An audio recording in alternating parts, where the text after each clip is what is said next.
Абайдың 44-ші қара сөзі. Адам баласының ең жаманы талапсыз. Талап қылушылар да неше түрлі болады. Һәм талаптың өзі де түрлі-түрлі. Һәм сол талаптардың қайсысының соңына түссе де, бірінен бірі өнерлі, тұрлаулырақ келеді.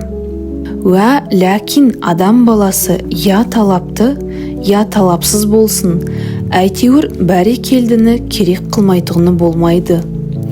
Әрнешік орынсыз ба, орынды ма, бәрекелді деушіні көңіл іздеп тұрады. Адам баласы өзі қай жолда, қай майданда жүрсе, сол майдандағы кісімен сырлас болады. Оның үшін өзге жолдағылардан бәрекелдіні оңды күтпейді. Маған бәрекелді десе, осы өзімменен серіктес, сырлас осылар бәрекелді дер дейді. Талаптың ішінде адам баласы көбінесе басына қадір іздеп, сол талапта болады. Біреу мал қуып жатыр, сараңдықпен, арамдықпен, әйтеуір мал тапсам, мал тапқан ердің жазығы жоқ дейтұғын, малдың беті жарық дейтұғын.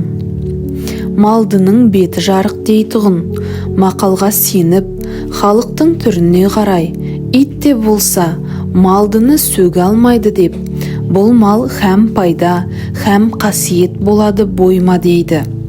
Мұнысы рас, қазақтың өз құлқына қарағанда. Бірақ адамдыққа, ақылға қарағанда, қазақ түгіл көңіл жиіркенетұғын іс. Осыған орай біреу ер атанамын, біреу қажеке атанамын, біреу молдеке атанамын, біреулер білгіш, қу, сұм атанамын деп, сол харекетте жүр.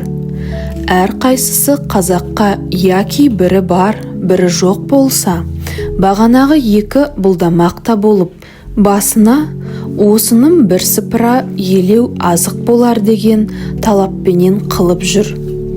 Мұнысы қазақтың тамырын ұстап қарайды дағы, мынаны алып келе берсе, қымбат алғанда екен. Осы күнде мына бір істің біраз пұлы бар екен деп, қазақтың өз бетінен оқып, ізденген талап болмаса, кітап бетінен оқып, іздеген талап емес. Оның үшін кітап сөзіменен ізденген талап болса, әуелі көкіректі тазалау керек дейді. Онан соң ғибадат қыл дейді. Қазақтың бетіне қарап, содан оқыған болса, ол талабыңды қыла бер. Көкіректі тым тазалаймын деме. Оны кім көріп жатыр? Ішінде қатпар көп болмаса, құт берекеге жағымды болмайды дейді. Енді осыған қарап, қайдан оқып, біліп, ұмтылған талап екенін білерсің.